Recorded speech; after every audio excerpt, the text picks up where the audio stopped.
Now, the first step in your color grading process is actually when you film the short in the first place. You want to make sure that everything is white balanced correctly. That way you don't necessarily have color cast like you see here. I'll link to this short in the description below. It was a really good short. There's a couple color issues, and sometimes that really doesn't affect the overall viewing experience, but sometimes it's very noticeable. So as you can see here, there's an extreme yellow overcast on this whole image. It's supposed to be an interior of a refrigerator that's supposed to be entirely white. So in the middle here you see the color wheels. Now if we reference this over here, and most editing programs have curves. Right now we're in Premiere Pro, but all Final Cut and all the other programs have the same exact settings.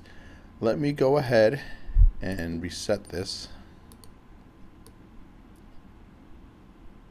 And what I'm going to show you here is, as you can see, there's a very yellow overcast. So these are opposites. We have the red, green, and blue options, and the opposite of yellow is blue. So coming over into curves, anytime you push up to the top left, it's going to introduce more of that color. So in red, top left, more red. Green, top left, more green, and so on and so forth. So in this case we have too much yellow. So we don't want to go in the bottom right. That will actually introduce more yellow. So as you can already tell, what we'll do is put a point right here, grab it, push it in that direction,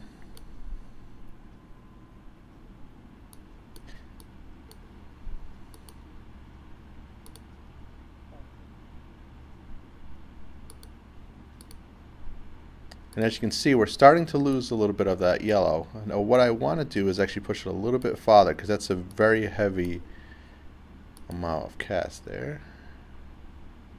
Alright, and now it's actually introduced another color. Now as you can see, it's sort of a magenta, maybe a little bit of red.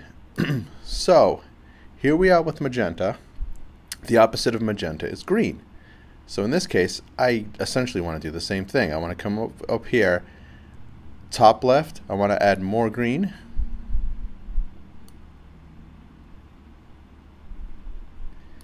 And that might be too much, so let me go ahead and dial that back a little bit.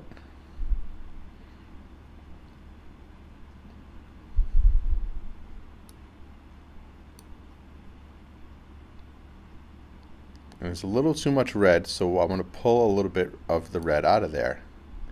And you can also think of it like that. If there is too much blue, pull it down away from the blue. Same thing with the green and the red. You don't necessarily have to reference this wheel, but it's a great reference point. If, for example, you have an orange overcast, let's say, that's in between the yellow and the red, because red and yellow make orange. So what you would want to do is introduce more blue and more cyan in to counteract that orange overcast. So just to show, that's before and that's after, and that's more of a realistic interior to a refrigerator.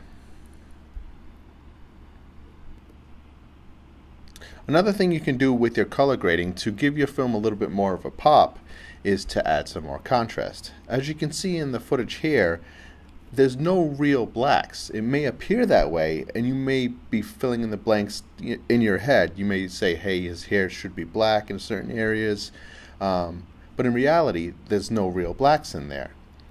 As you can see with the RGB parade, which again is available in all editors, down here at the 0, that's where complete black is. And as you can see, the bottoms of all these colors are lifted. And again, this references the red, green, and blue, just as you see in curves over here.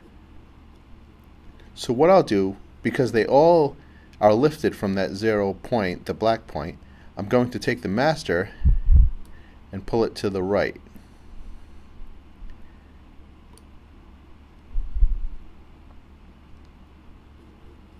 And as you can see, that added a little bit more contrast into the video. Now the opposite is true if we were to come up here and take the top and drag it to the left.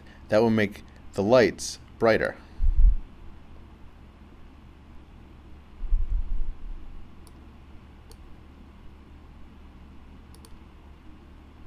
So here's before, and there's after. Now it's not as simple as just making the darks darker and the brights brighter. What you're telling the system to do when you choose this effect is anything that's a certain color gray or in that range despite what actual color it is, make it black. So the farther I drag this to the right, anything within a certain spectrum will be black. And the same thing for the top.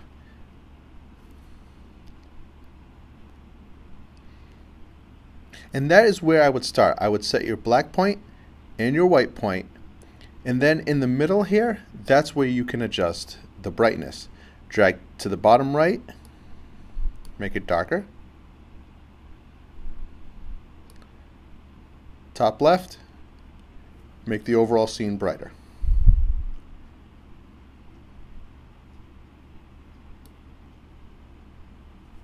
Now up here you have your 100. Now 100 obviously is going to be the opposite of 0 in this case, which would be your whites. Now unlike the 0, where you really do want to have a black point in your footage, the same isn't necessarily true with the 100. You don't have to push everything up to 100 unless you have something in your video where you shot the outside and the sky is totally white. Then you do. You don't really want to bring that under 100 because it goes from a white blown out sky to sort of a milky looking, it's not a good look.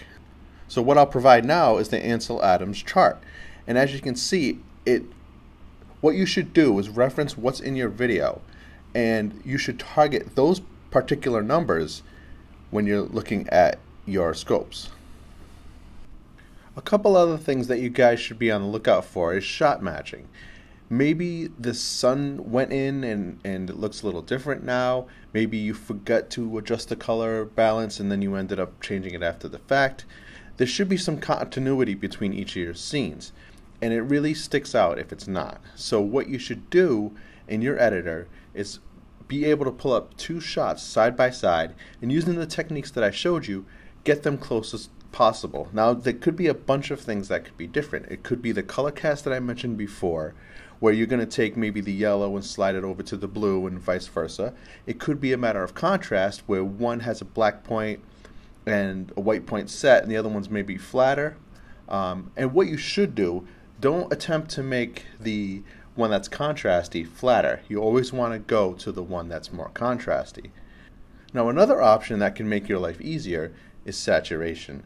Sometimes it's oversaturated and that may be throwing off the colors.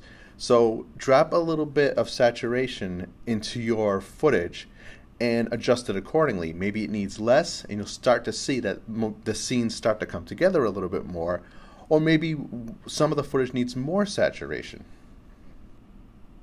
As I said, the first part of the process in color grading is really getting it right in camera the first time.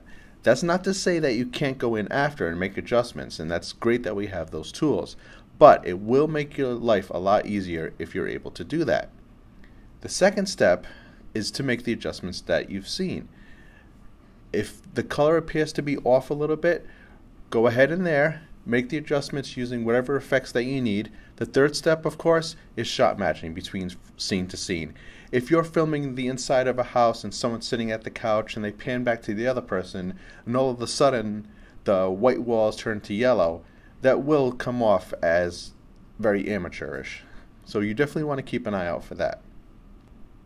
Now just to clarify, the reason I say that you should get it as close as you can in camera is because a lot of the time, depending on the camera that you use, you can't push the footage too far. Once you do, it starts to break up. Especially if you were to use secondaries, where you use the color picker to choose a certain color and only adjust that certain color, you'll start to see little dots appear and it will shift everything over and it won't look pleasing. You'll start to see where the footage breaks down. There might be artifacts, squares, things like that. So again, get it as close as you can, knowing that you can make these adjustments in post.